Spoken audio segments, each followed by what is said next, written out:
여러분, 성도 여러분 안녕하십니까? 오늘 이제 10계명의 현대적 읽기 두 번째 시간이 되었습니다.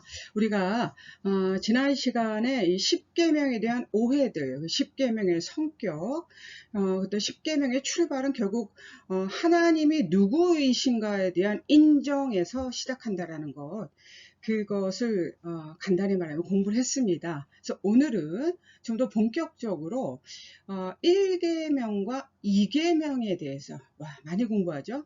1계명과 2계명을 아주 간단히 좀 설명을 드리고 싶은데, 아마 제가 오늘 드리는 이야기들은 일반 교회에서는 좀 듣기 어려웠던, 약간은 신학적인 어떤 생각들을 좀 해야 되는 조금 깊은 내용이 되겠습니다. 그래서 혹시 오늘 권사님들 중에서 오늘 제가 드리는 말씀이 조금 어렵다 싶으시면 또 한번 인내력을 가지시고 하루 정도 지나서 성경 옆에 끼시고 같이 다시 한번 보시게 되면 크게 무리 없이 잘 이해가 되시리라고 생각이 듭니다.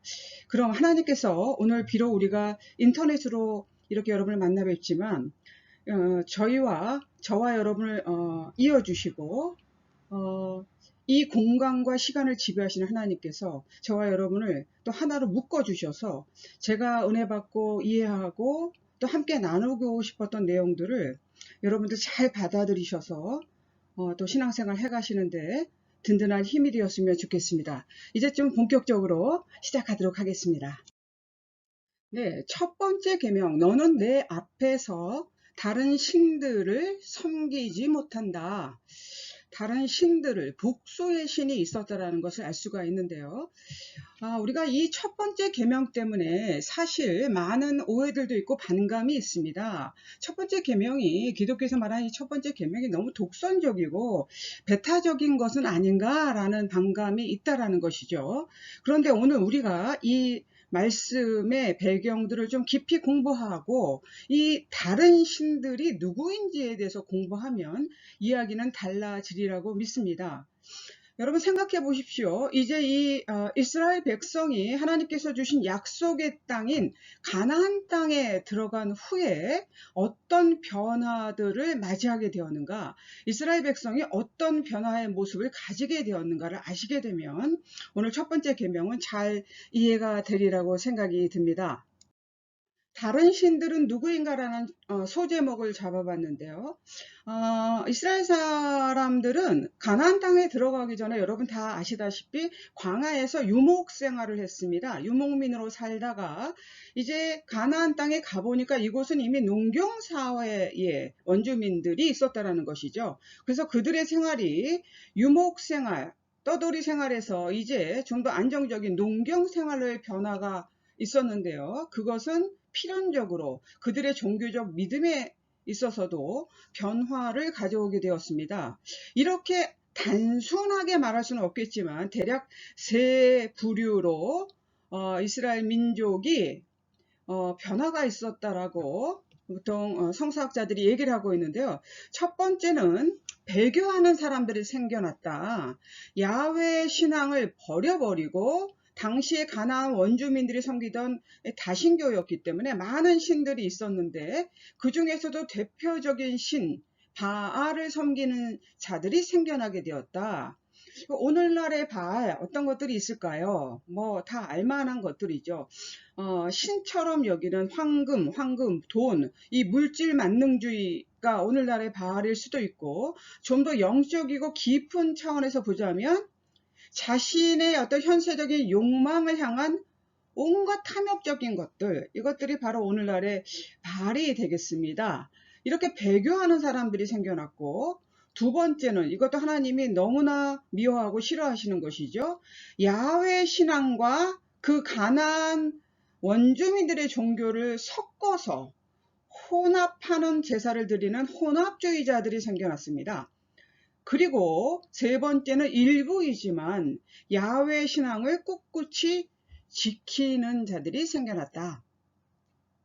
그래서 너는 내 앞에서 다른 신을 섬기지 말라라고 하는 말은 단순히 배타적이고 독선적인 우리가 그런 종교라는 의미가 아니라 사실 이 야훼를 선택할 것이냐 바알을 선택할 것이냐는 이 질문은 내가 개인적으로 어떤 것을 좋아하는 선호도의 문제가 아니라 우리 공동체가 존재하는 그 의미를 묻는 아주 근원적인 질문이다. 이렇게 얘기할 수 있겠죠.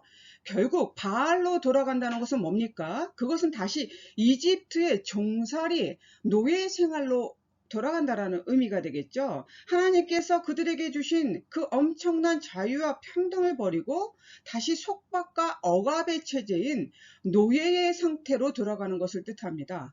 어느 부모가 자신의 자식을 이제 그 자유와 해방에 아주 평등한 땅으로 인도해 냈는데 다시 지발로 그 노예의 상태로 들어가는 것을 허용하겠습니까?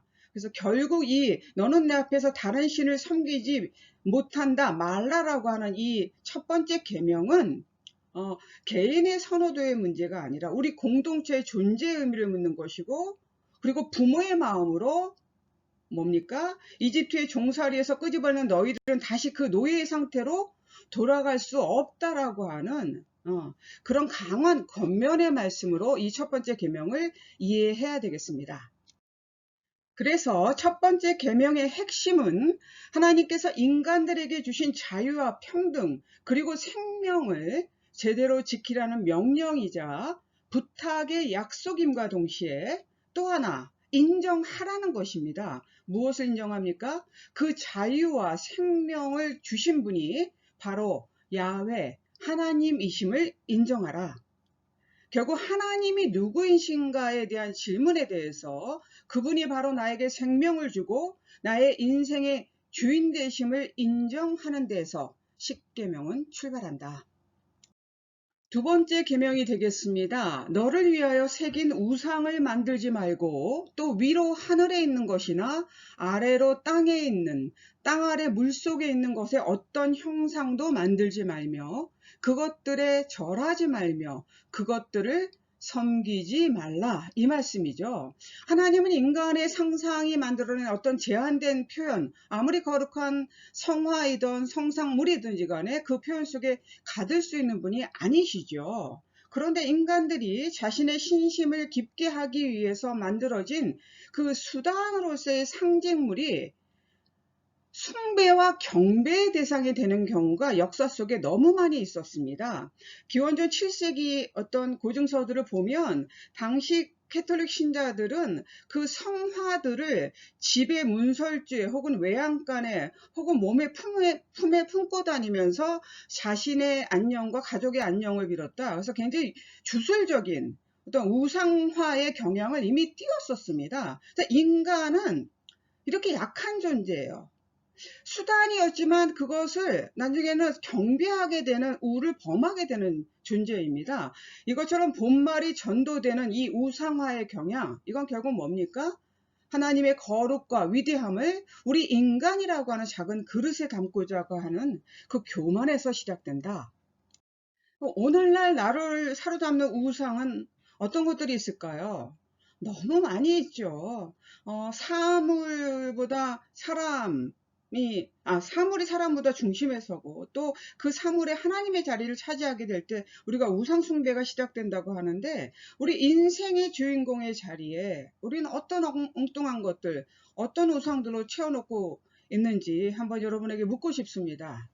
아마 이 질문에 명쾌한 대답을 하시는 분들은 그렇게 많지 않을 정도로 이 세상에 수많은 우상들이 우리들을 유혹하고 있다. 제가 단순히 그냥 어떤 카톨릭 신자들이 범했던 우상화, 어떤 성물의 우상화만을 우리가 우상이라고 말할 수 없다라는 얘기를 좀 드리고 싶습니다. 사실 이 개신교인들과 유대교인들은 그런 성상화를 지극히 배격하기 때문에, 성물들을 배격하기 때문에 사실 그 측면에서는 조금 가까운 면이 있어요.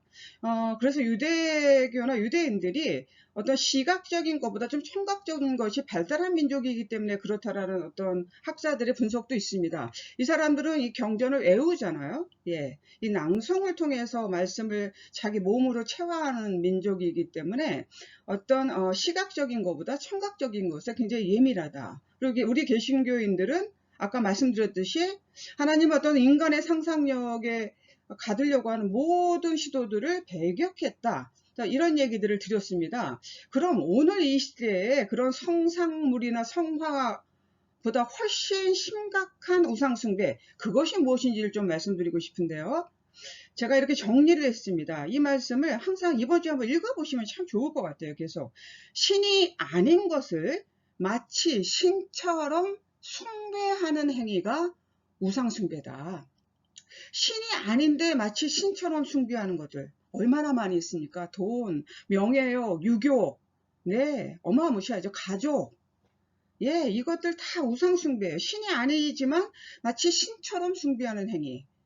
그런데 이 우상숭배와 주술신앙, 그쵸? 마술신앙은 언제나 하나님에게서 돌아선, 이걸 다른 말로 분리된 죄의 결과인 탐욕과 연결되어 있다.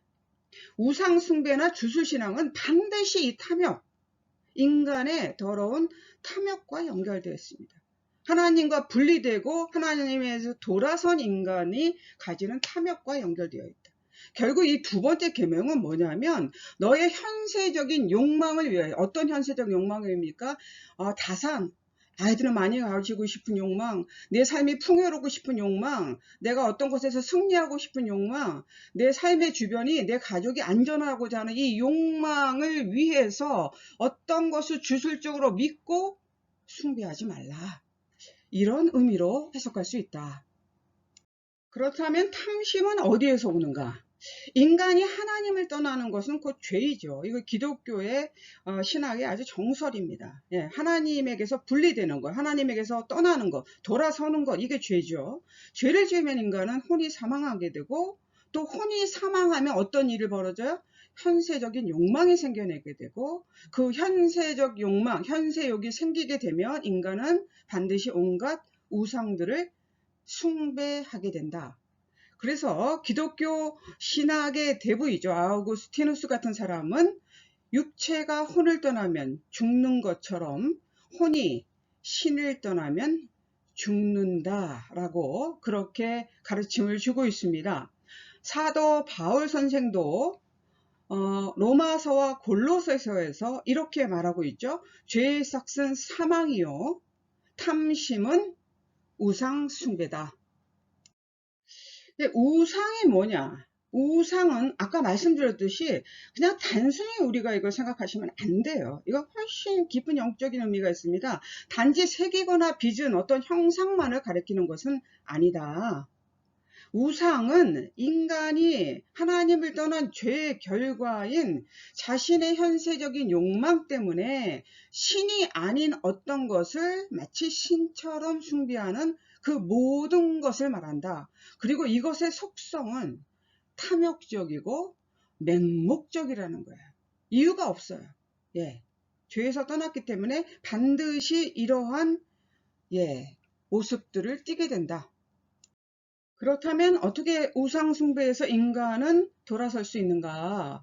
인간이 하나님을 떠나서 혹은 하나님과 분리돼서 느끼게 되는 감정, 생각, 느낌이 있죠. 뭐죠? 버림받았다라고 하는 감정, 쓸모없는 존재라는 생각, 사망의 느낌에서 벗어나는 길은 다시 성욕이나 재물욕이나 현세욕에 매달리고 또 다른 우상을 만드는 것이 아니라 다시 하나님에게로 돌아가는 길밖에 없다. 원초적인 분리는 원초적 결합 혹은 그 원초적 존재에게로 돌아감에 의해서만이 회복된다. 이렇게 말씀드릴 수 있겠습니다. 오늘 내용이 좀 쉽지 않았습니다.